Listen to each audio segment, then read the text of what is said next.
overall look at where we are, the context, the perspective, because we're starting to see a shift, and I want to make sure that people actually keep the shift in perspective and understand where we are in the scope of our journey through the situation. It's been 18 days since we closed down New York. I know it feels like a lifetime. I tell my daughters every day, it's only 18 days since everything closed down. It's 39 days since the first COVID case in New York. Feels like a lifetime. It's 80 days since we had the first COVID case in the United States. 80 days. Been an intense, life-changing 80 days, but that's what it has been. When we started this situation that we are still in the midst of, before people get complacent, the end of March, the White House task force, coronavirus task force, was still talking about 1.5 to 2.2 million deaths, okay? Their best case scenario with quote-unquote mitigation efforts was 100 to 240,000 deaths in the United States, which is breathtaking. For New York, there were a number of models that were put out that we are following. The most frightening was Columbia University that said we could have 136,000 people in New York City only who would be hospitalized, not infected. We had the McKinsey model, which suggested 110,000 people could be hospitalized statewide. We had a second scenario from McKinsey, which is 55,000 people hospitalized. And then the Gates Foundation, thank you very much, funded the IHME study, which said a high point of 73,000 statewide. Any of these scenarios are devastating for New York, because remember, we only have a 53,000 bed capacity system statewide, 36,000 beds in New York City. So any of these scenarios are problematic. Luckily, the current trend, if it continues, and if we continue the flattening of the curve, we're at about 18,000 people hospitalized right now. We've increased the capacity of the system dramatically. We have moved pieces around the state like never before. Our healthcare system has done a phenomenal job in doing an insurmountable task. Our federal partners, the Army Corps of Engineers, they have just really all done a great, great job. And our theory, and I believe my job as governor, prepare for the worst, hope for the best, but prepare for the worst. Now, we're at about 90,000 bed capacity in our overall system today, with everything we've done. Even the 90,000 beds, as you see, doesn't compare with the most problematic scenarios. 90,000 beds, we can handle the McKinsey moderate scenario. We don't make the McKinsey severe scenario at 110,000. I believe that 90,000, we have a plan to get to 110, converting dormitories, et cetera, but it would be a massive undertaking and a massive scramble. We do make the Gates-funded projection model. The Columbia University model, we can never. That would just be a nightmare. That is the one that keeps me up at nights, because you couldn't get anywhere near that projection. But all of the statisticians also said, look, we don't know how effective you can be at closing things down and social distancing, because we've never done it before. But they all said that's the chance to so-called flatten the curve if you actually got people to comply with all these measures. And we have never seen it done before in this country, and we don't know if you can do it. So that is the big if in the equation. And that remains the big if in the equation. You can flatten the curve. We are flattening the curve by what we're doing, and we're flattening the curve so far. We should all be concerned, especially New Yorkers. Well, we're flattening the curve. That's good news. It is good news. Well, now I can relax. No, you can't relax. The flattening of the curve last night happened because of what we did yesterday and the day before and the day before that. This is all a direct consequence to our actions. If we stop acting the way we're acting, you will see those numbers go up. And I show the projection models because we can't handle the worst case scenarios. We can't even handle the moderate case scenarios with all we've done. So it is essential that we keep that curve flattened because we don't have an option of handling the curve if it goes higher. The additional good news is the hospitalization rate does suggest that it's coming down, and we are flattening the curve. We had 200 net increase in hospitalizations, which you can see is the lowest number we've had since this nightmare started, actually. Change in ICU admissions is the lowest number we've had since March 19th or so. So all of this data suggests that we are flattening the curve so far, and the numbers are coming down so far. Number of intubations is down. 3-day average on intubations is down. So far, our efforts are working. They're working better than anyone projected they would work. That's because people are complying with them. You know, there are always two questions. Can you enact these policies? And then can you enact the policies in a way that people will follow? You know, we can enact a policy and people thumb their nose to it and continue doing what they're doing. So there has to be a social acceptance and adherence to the policy. And New Yorkers are doing that. They're acting responsibly and diligently, and we are saving lives by what people are doing today. Our expression has been New York tough because every day is tough on many, many levels. I get it.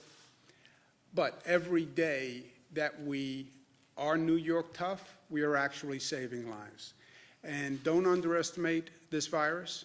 I think that is a mistake we made from day one. We as the collective we as the global community. This virus is very, very good at what it does. We lost more lives yesterday than we have to date.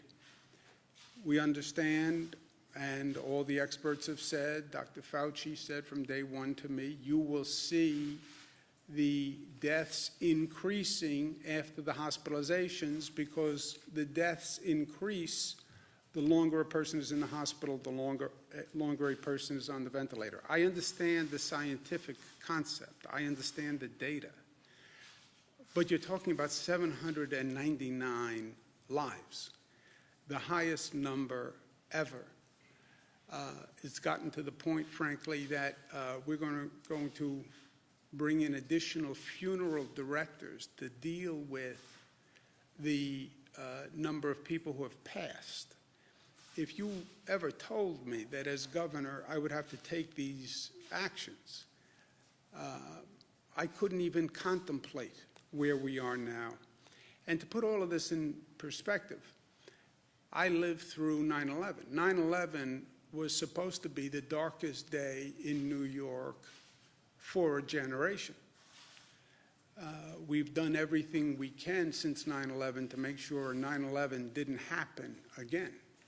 We lose 2,753 lives on 9/11.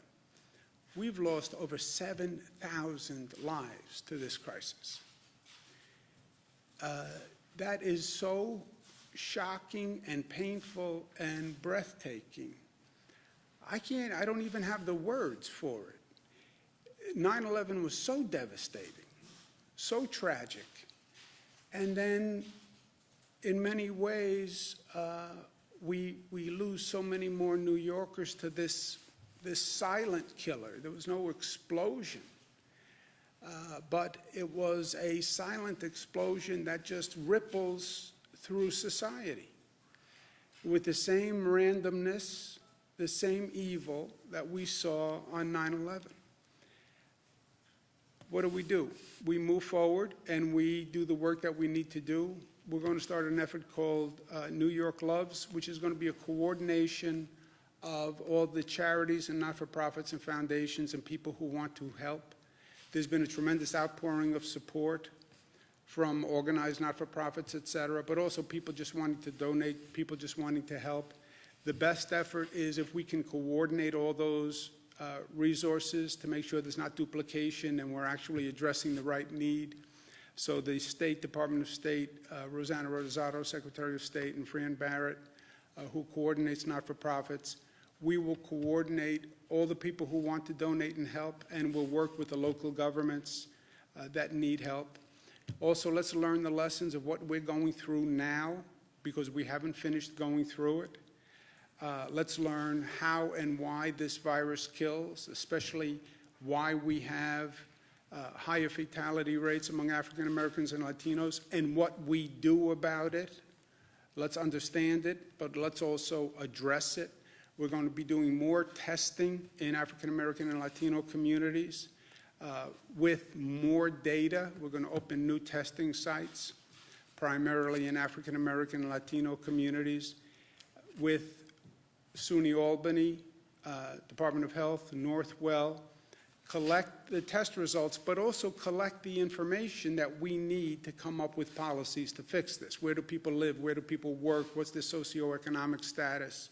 Where do they socialize? What are their previous health conditions? Why do we have these higher rates, and what do we do about it? And let's do that now.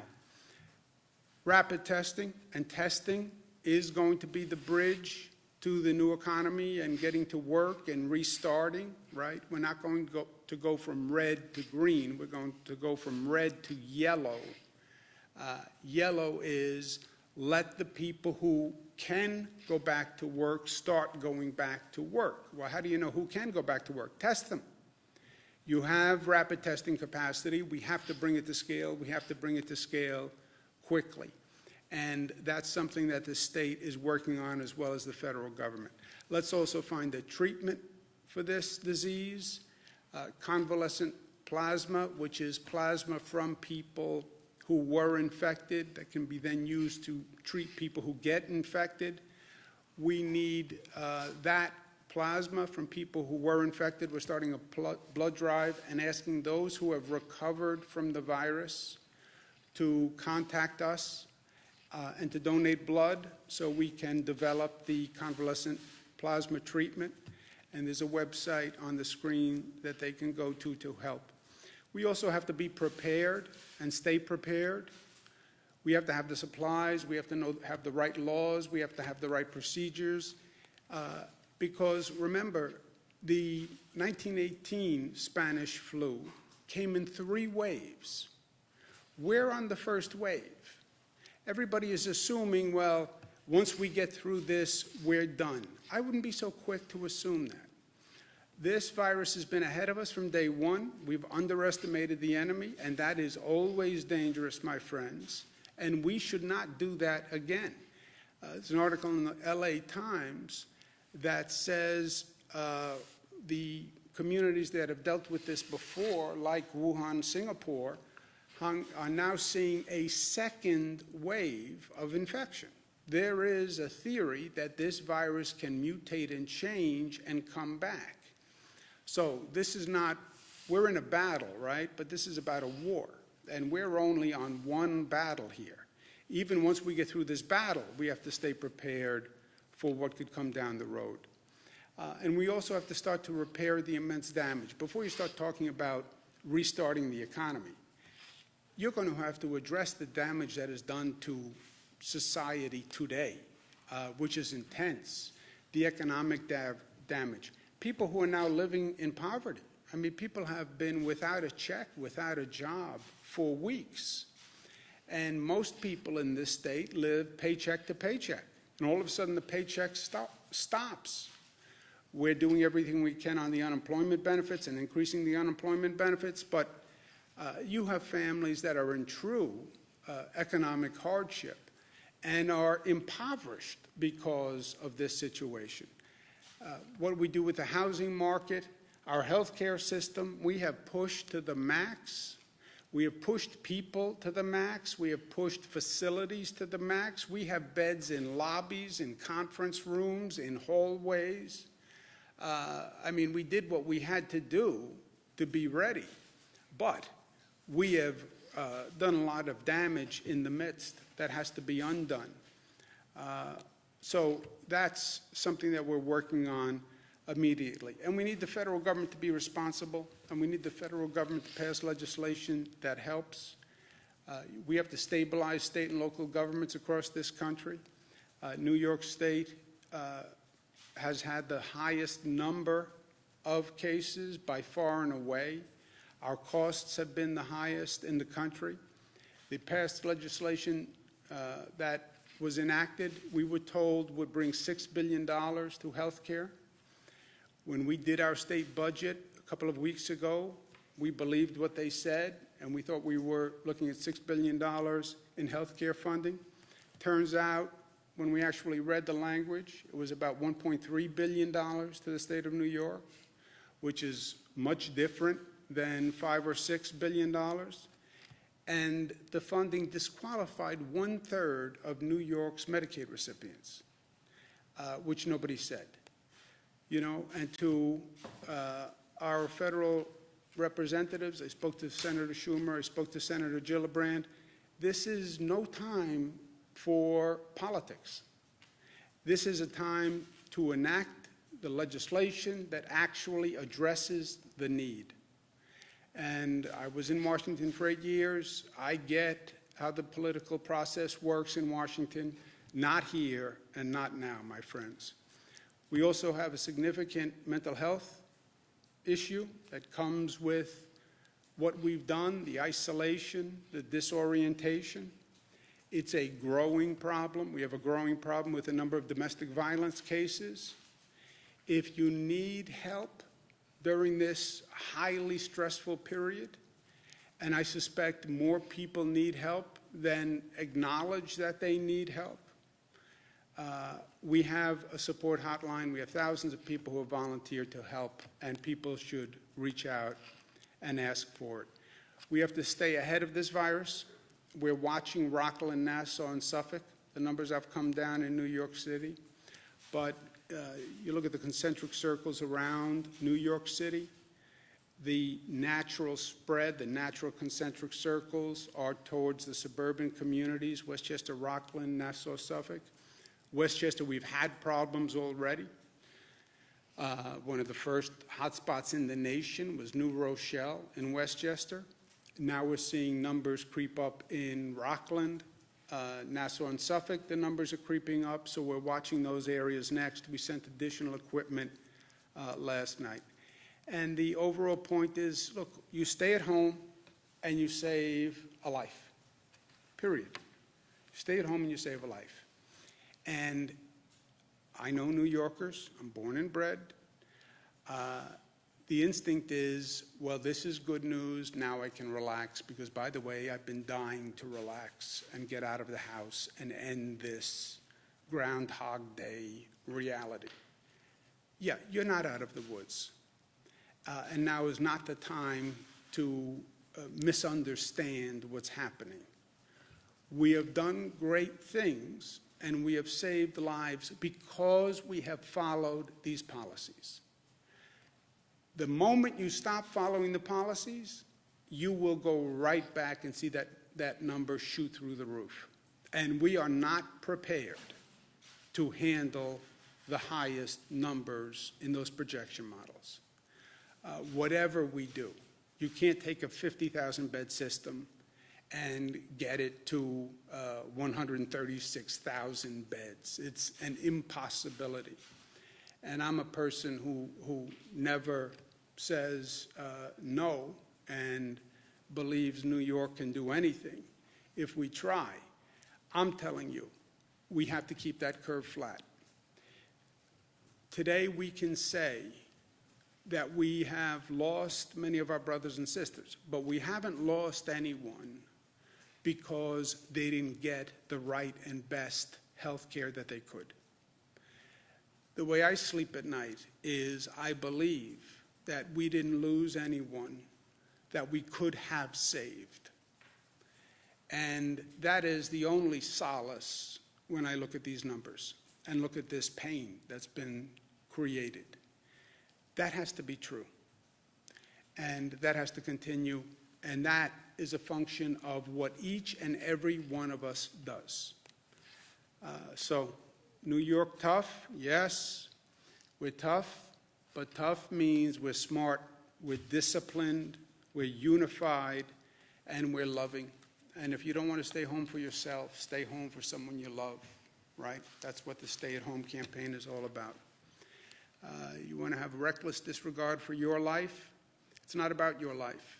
It's about the healthcare worker who will have to treat you in the emergency room.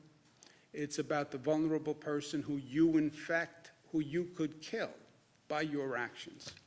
Sometimes it's not about you, right? It's not about me, it's about we, and that's where we are. Questions? Do we need nursing homes just for COVID patients? I'm sorry? Do we need nursing homes just for COVID patients? No, I don't think we have. We're not planning nursing homes for COVID patients. Governor, millions of people are applying for unemployment nationwide and hundreds of thousands here in New York. We've gotten consistent reports that they can't get through to operators at the New York State Department of Labor. This has been going on for weeks. What sort of assurances can you offer residents that they can get these benefits, particularly in times of economic hardship? Yeah, look, the technology at the Department of Labor, the system just crashed because of the volume, right? It's one of those unanticipated consequences of a situation like this. And again, Jesse, nobody's been here before. We'll learn for the next time, but yeah, you have a government shuts down the private sector economy. You have millions of out of work. The next shoe to drop is going to be millions of people call in for unemployment benefits, crashing the system that handles the unemployment benefits because you've had a 100-fold increase, which is what has happened. We have 1,000 people who are now working on just personnel for that incoming system. Think about that, 1,000 people who are working on processing applications for unemployment benefits. That was like the number we used to get of applicants. Now we have 1,000 people processing applications. We're working with Google to come up with an online mechanism that bypasses any phone certification. The phone certification was important because you want to make sure that people who are applying are also qualified. So we're doing everything we can. The good news is whenever you sign up, your benefits are going to be retroactive. You will not have received the check. I get that, and that's causing anxiety. But it's not like you're not going to get the same benefit because you didn't get through on Monday and you didn't get through until Thursday. Melissa's been working on the system. You want to give an update? Sure. So just to give everybody a little bit of context, these numbers will come out later today, but last week there were 350,000 unemployment claims in New York. Going back to March 9th, we're at 810,000 unemployment claims. So far, 600,000 of those claims have been successfully processed, so you've got over 200,000 that are still in partial status. What happens is you go online, you fill out the application. If you fill out the application in full, you're done. If you leave any of the fields blank, what's been happening is they tell you call the system. So you call the system to follow up. That's what then caused the crash in volume, and then the system goes down. As the governor said, we've been working with Google. Today, between 5 and 7 p.m., the system is going to go down to reboot. 7 o'clock, the new application goes online. It's streamlined. There are fewer questions. And once you get to the end of that, if you successfully fill it out, it's going to say you're finished with the application process. If there's any information that's left blank, it's going to say, don't call us. We will call you within 72 hours. And DOL, as the governor said, now has 1,000 people on the phone lines. They're going to be reaching out directly to the people so that people don't have to go through this infuriating process of calling and getting busy signals and thereby collapsing the system. So Hopefully, starting today, after 7 o'clock, the system will be much better streamlined, but as the governor said, it's a volume issue that we've never experienced. Last night you acted to freeze the pay of state workers. Can you talk about why you decided to do that, and also where do you derive that power to essentially break the union contract? Yeah, I'll ask Rob Mahika to speak about the financial stress that the state is under. But look, so many of these things we've never seen before. We have never seen the financial devastation done to the state budget the way it has happened here. Again, in my lifetime, we go back to 9/11, which was the catastrophic event. This is more devastating to the New York economy and New York budget, which is just a function of the New York economy, than 9/11 by far. But Rob, do you want to speak to the question, Karen's question? Sure. Just look at it in the context that we're talking about. We're looking at a revenue shortfall of between 10 to 15 billion dollars, and those numbers are trending more towards the middle of that right now. Look at a context of where we have 50% of the workforce is staying at home, just of the state workforce. As Melissa just mentioned, over 800,000 new unemployment claims in the past 3 weeks. And we frankly don't have the money, right, to make these payments. So we think at this time it makes sense to take a pause. The 2% raises don't go in effect for at least 90 days. At 90 days, we'll review it. Once we have a better picture of what the state's fiscal picture looks like, we've been asking the federal government to provide assistance to the state. If you look at a lot of the labor unions recognize the state only has a certain amount of resources, trying to prioritize those resources right now to fund the healthcare crisis. In between now and then, let's take a break and let's see if the federal government is going to step up, provide the state with more resources to deal with the revenue shortfall, and then we can deal with those commitments. To your question on where does the state have the authority, within the pay bills for each of these contracts, when the legislature passes them, there are provisions in there to allow for withholds of these payments. So that's what we're relying on right now. And again, we will relook at it in 90 days once we have a better perspective. Excuse me 1 second. Just let me follow up on that, Karen. Look, life is options, right? You have a $10 to $15 billion shortfall. What are you going to do about it? I can't just sit here and say I'm efficiently operating the state when I know we don't have money to pay the bills that we're incurring right now. The options are you could do layoffs of state workers, option A. Option B, you could buy some time with freezing the raises to state workers. I choose option B rather than laying off people, which would only add to the unemployment claims, the stress, the hardship. Let's freeze the raises because that's better than losing your job. And let's see if the federal government actually does what they said they've been going to do for the past several weeks, which is pass legislation that understands the level of the crisis and gets the state some funding to stabilize our finances. Just how many Go ahead, people? Nick, I'm sorry. Oh, no, just for Rob, just how many people or workers does this affect? It's about 80,000. And how much is it calculated that it'll save? There's been reports that it's like 3.5. About no? $50 million for the 90-day period. Governor, where are we on the antibody test, and do you plan to, share that once it gets approval with New Jersey and Connecticut to coordinate a testing protocol as part of your getting back to work Yeah, plan? we are doing the antibody testing as we speak. State Department of Health has an approved antibody test. It's now about bringing it to scale. It's all of these testing protocols, they all basically exist. None of them are at scale, and that's the next challenge. How do you get rapid testing, 15-minute test to scale, right? We need millions of them. We have roughly a workforce of about 8 million people.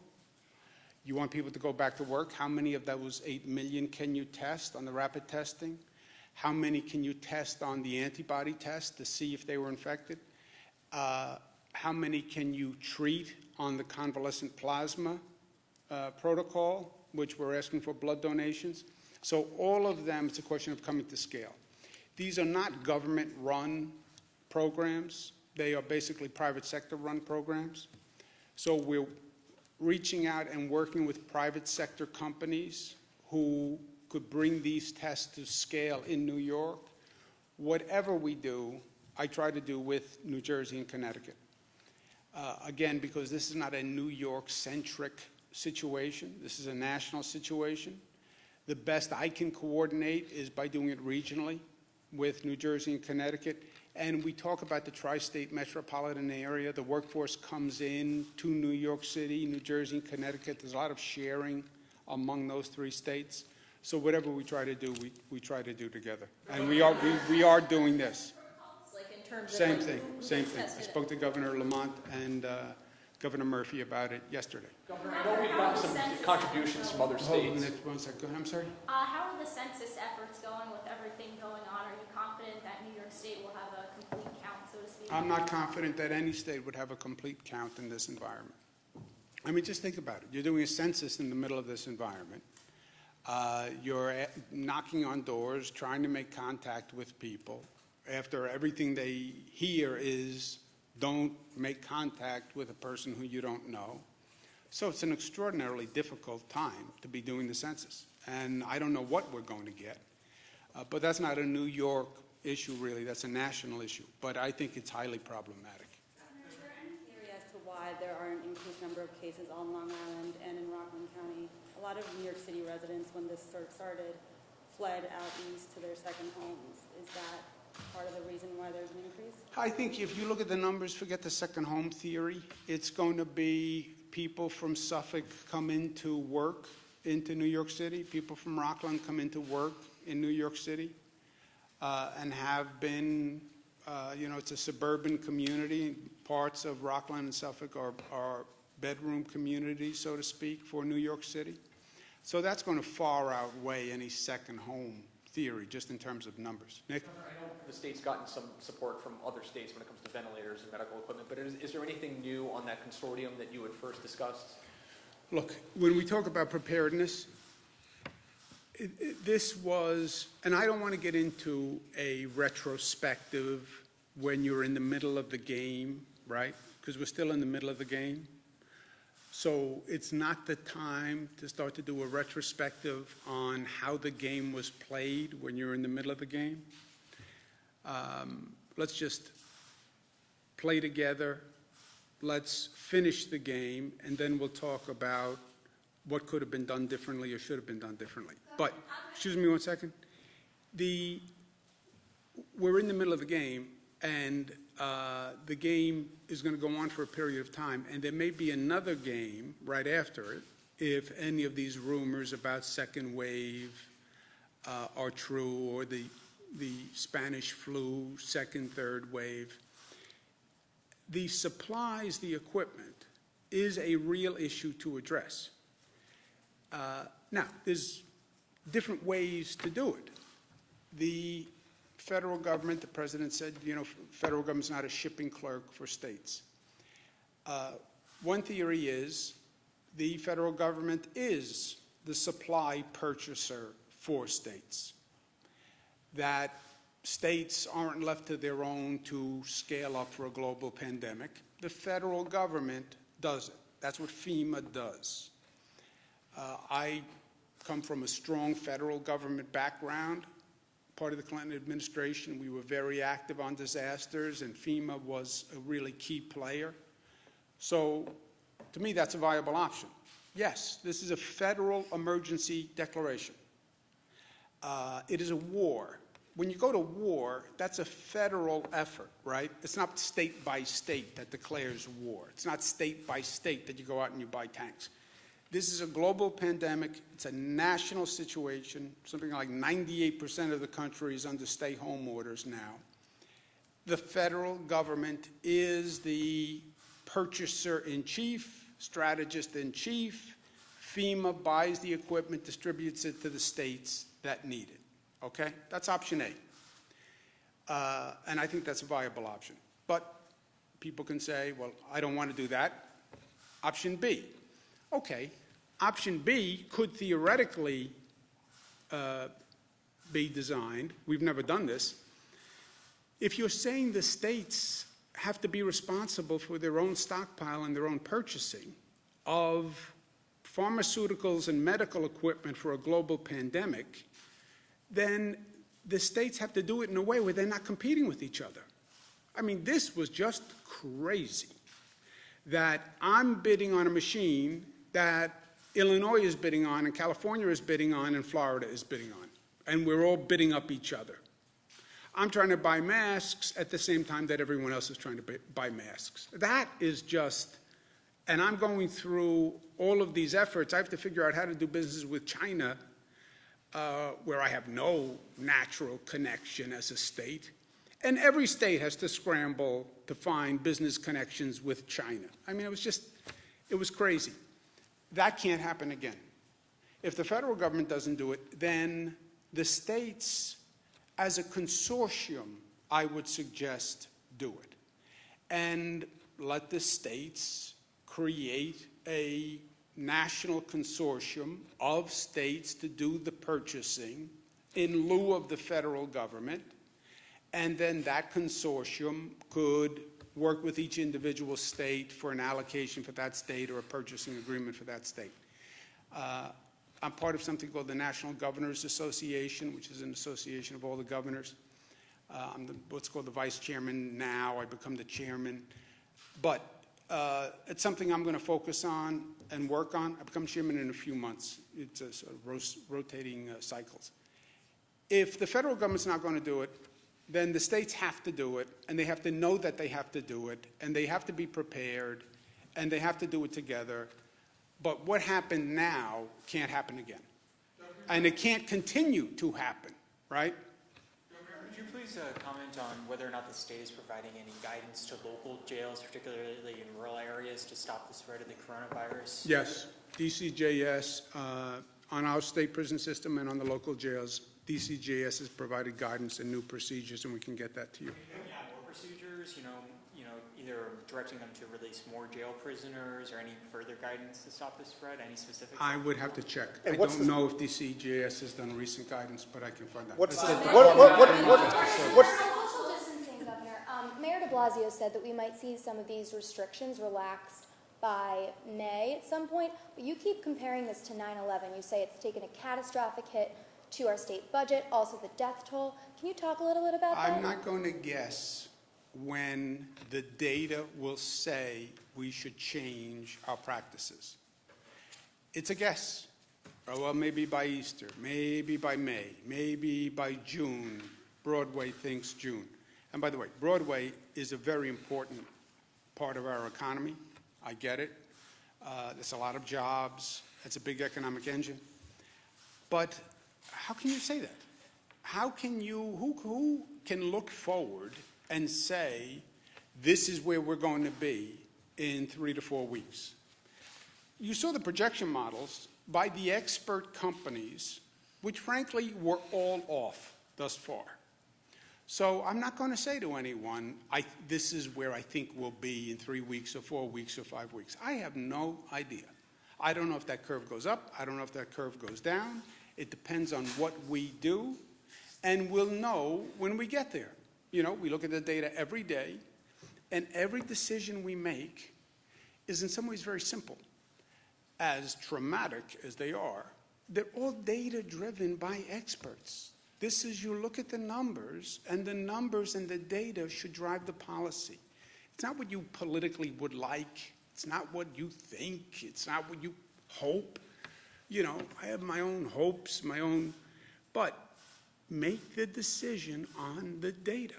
And I'm not going to tell you what I think the data says in 5 weeks, because I have no idea, and I've spoken to the smartest people on the planet for the past month about this, and I'm telling you, the smartest person will start by saying, I don't know. And that's, to me, the sign of wisdom in all of this. Projections compare to what happened during 9/11? Well, this economy has been shut down tighter. Remember 9/11, in retrospect, 9/11 was catastrophic emotionally and physically and culturally, and it it gave us a sense of vulnerability that we never had before. But on the pure numbers for the economy, this has been more devastating because this was a complete shutdown for now over 1 month of everything. And on the numbers, this is much more consequential for the economy than 9/11. Thank you, guys. I'll talk to you tomorrow. I'll talk to you tomorrow. How confident am I of federal responsibility and action? Not that confident. I'll talk to you tomorrow.